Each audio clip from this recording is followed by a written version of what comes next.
All right, so let's start with our bell work here. You're given two matrices and you're asked to multiply B with A. So order does matter for multiplication. So I'm going to grab the B first. So B is I think it's a 2 by 2, right? Because this is 2 rows, 2 columns. So we have a 2 by 2. And I like to label as I go. And then I'm going to grab A, which looks like a 2 by 3. 2 by 3. And so I'm multiplying these two matrices. And remember last time I said that in order to multiply, you need to check the inner dimensions. And if they match, if they're the same number, then you can multiply. So in this case, they do match, so you can multiply.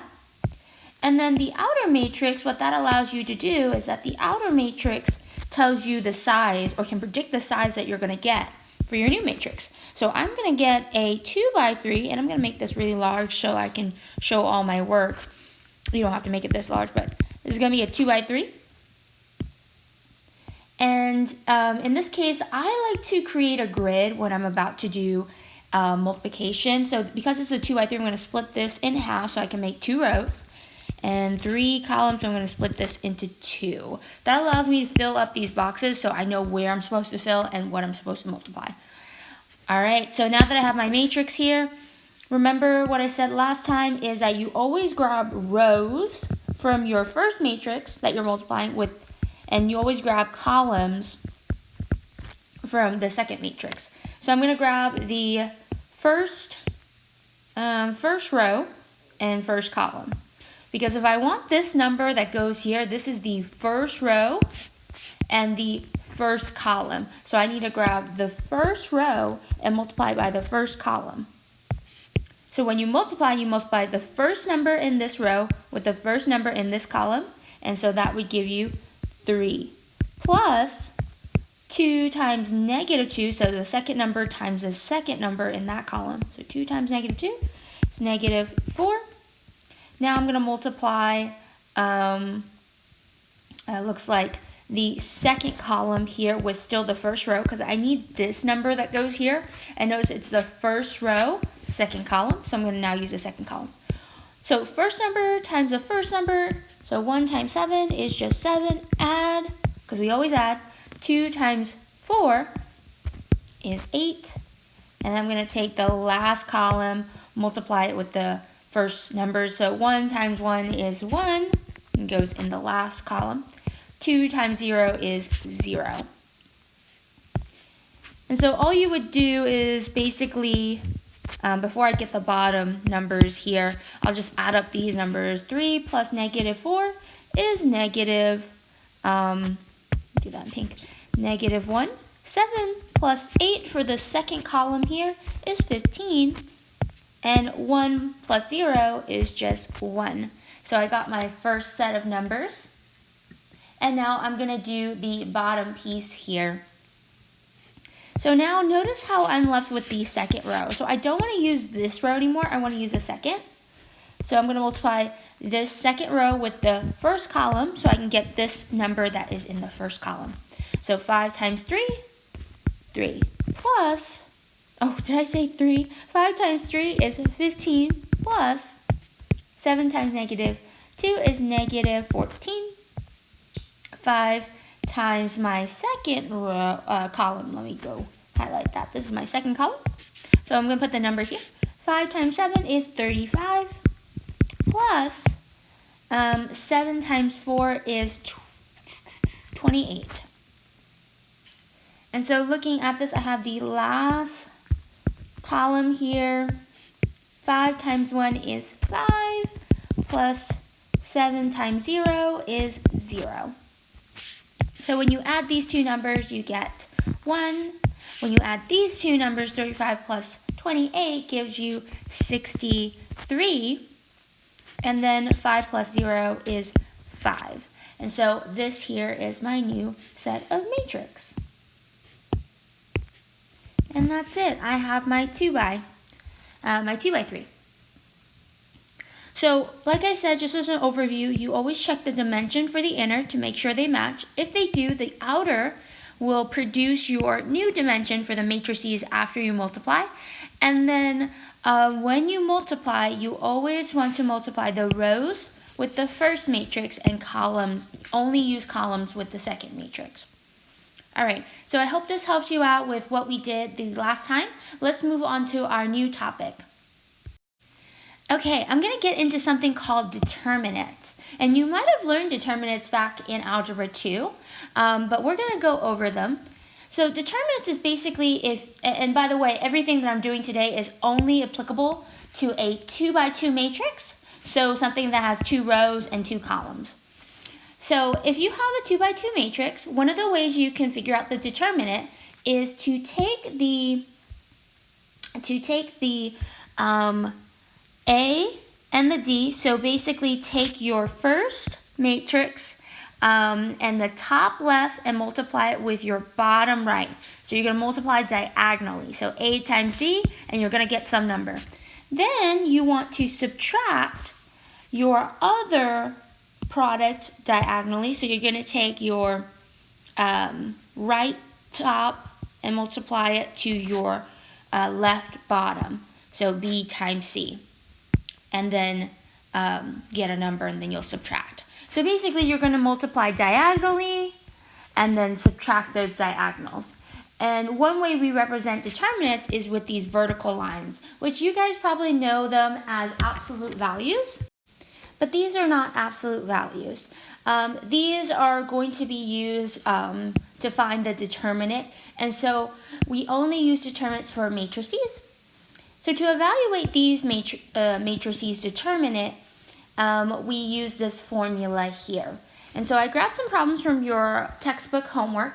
And in this one here, you can see that there are straight lines on this matrix instead of those brackets that we usually see. And so that's kind of telling me like, oh, I have to take the determinant of this matrix. And so to take the determinant, you're going to take the first diagonal, and you want to start from the left upper. So you're going to take your left upper and multiply downwards. So -2 times 4 is going to give me -8. And then you always want to subtract. The formula uses a subtraction sign. And then you're going to multiply with your other diagonal. So 5 times -1 is -5. And then here I see 2 negatives, so I'm going to make those into positives. So if I add these two numbers together, -8 plus 5 is -3. And so this here is my final answer. In fact, when you do a determinant, you actually get just a number. This one here, I'm going to do the same thing. Remember, you want to start with your top left and multiply downwards. The order does matter in how you multiply. So you should always be multiplying the top left to the bottom first. And so if I multiply those two numbers, 3 times -2 is -6. And then I'm always subtracting my other diagonal, which is -6 times 2, which gives me -12. And so by looking at this, I can see there are still, again, 2 negatives, so I'll make that positive.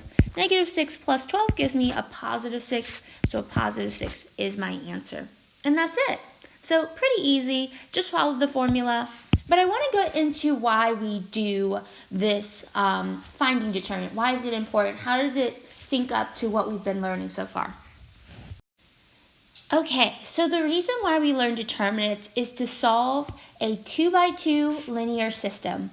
So you might remember back in the first week of this chapter, I was teaching you how to solve, like, if you have two equations with x's and y's and they happen to be in standard form, and there's numbers in front of x's and y's, and then like a constant or coefficient over here, like you can use elimination, substitution, or graphing to solve for x or y. But you can also use matrices to help you solve. In fact, computers really like an algorithm to help them solve, and computers are very good at keeping up with matrix. And if you give them an algorithm, they can solve you pretty much anything for you. So in this case, we're focusing in on 2x2s again. And I'm going to show you a algorithm or a formula. You can take a 2 by 2 and get x's and y's. Pretty cool. So I'll show you how to use it in the next slide, but let me show you the formula first. So here you have two equations, and you can see there are x's here and y's here. It's in standard form. And basically, the numbers in front of the x's and the numbers in front of the y's, so the a's and the b's, are your coefficients, your numbers, or your constants that are usually in front. So this one's going to be, oops, can you do that one? A's, your b's, and your c's. So to follow this formula here, you can see that x is equal to the determinant, D represents the determinant of x, with the determinant of the matrix, and y is the determinant of y over the determinant. Now, you will start to notice that the bottom of these two for x and y are the same. So let me show you what this formula entails. So let's draw a fraction line. In determinants, you need straight lines. We'll put a straight line on the bottom and on the top. For the bottom, the determinant of this matrix here is actually your coefficients that would be in front of x and your y. So all I'm going to do is take my x's, coefficients, so that's a1, a2, and drop them down. a1, a2. And then I'm going to drop down my b's, or the coefficients in front of y, so b1, b2. And then you will notice that y has the same thing in the denominator. So I'm going to copy, paste. So a1, a2, b1, b2. And then from there, what I want to do is grab what would be on the top for my matrix. So in the top here for x's, this is how I can remember x's. For x's, the b's always line up. The b's always line up. So here's b. So if this is the b down here and it's on the right side, then the b's will also be on the right side here. So this is going to be b1, b2. And then notice how there is a column right here. For the spot that goes here, you could probably guess it. I haven't used the letter C's, so C's will go here. So C1, C2. And then on this side here, for Y, instead of the B's lining up, it's the A's that line up. So I'm going to put A1, A2. And then you guys could probably guess it. I'm going to put C1, C2 in the missing column that we had left over. And that's it. This is the formula here. So what I do to remember how to use this formula is basically you always grab the coefficients of x and y's and put it in the bottom. For x's, the b's have to line up, and b's are always on the right-hand side. For y, it's always the a's that line up, and the a's are always on the left-hand side. And then anything or any column that's missing, the c goes in. And that's how I remember. Now, you guys will be given the formula on the test, but you do need to know what these symbols mean. So if you have no idea how to use these symbols, then that might be tragic. So in the next slide, I'll show you how to use Cramer's rule. All right, so these are the suggested homework problems if you guys are curious on where you can find some practice problems. So let's get started. So here I've stated use Cramer's rule to solve for the system of equation. So I would like you guys to at least use Cramer's rule one time, okay?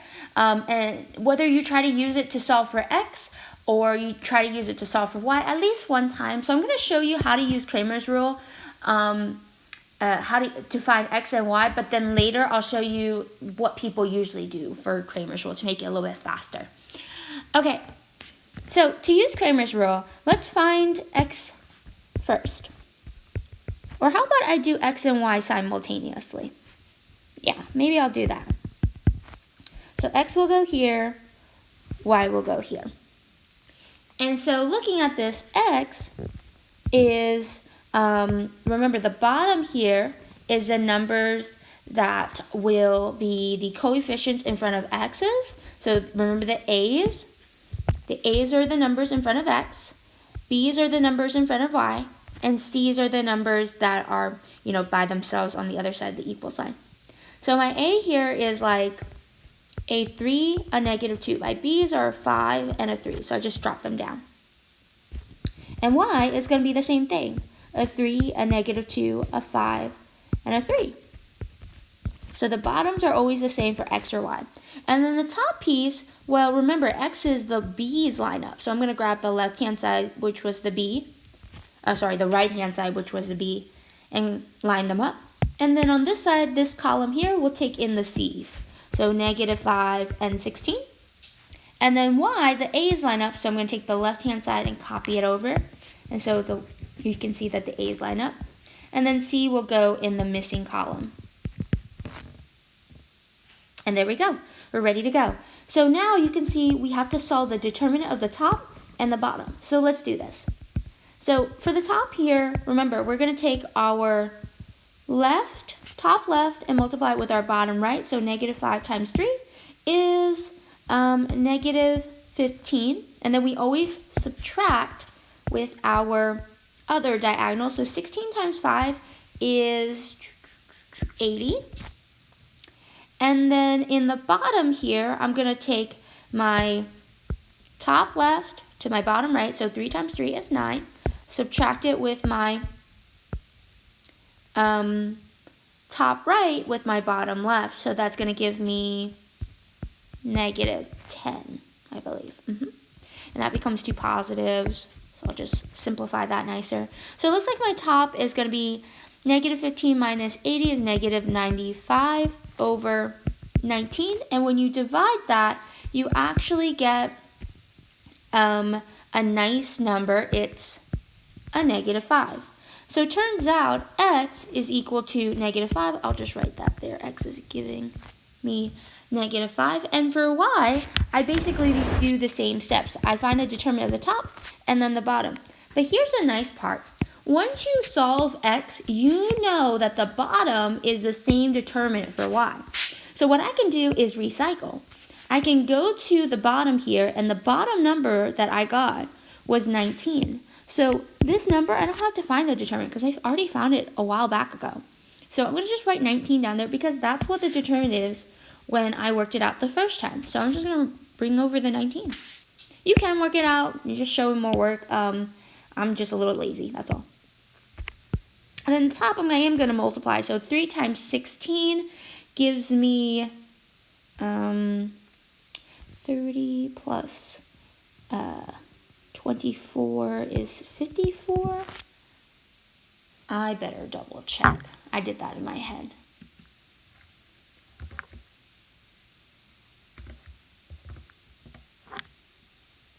Oh, not 54, my bad. 48. So 3 times 16 gives me 48, and now I'm going to subtract this with -2 times -5, which is +10. And so if I subtract the top, 48 minus 10 gives me 38 divided by 19. This is going to give me 38 divided by 19. It's a nice number. It's just 2. So y equals 2.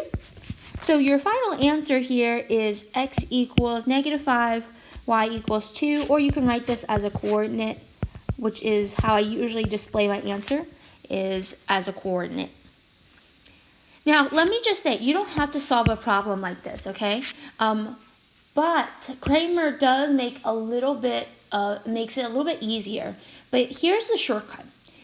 You can use Cramer's rule to find like x or y first, find one of the variables, and then use that variable and plug it back into one of these equations, and then find the other variable, which is generally easier than showing all of this work. So let me show you what I mean. So again, I'm going to use Cramer's rule for one of the variables, and I'm just going to choose x, because that's the one that I usually remember.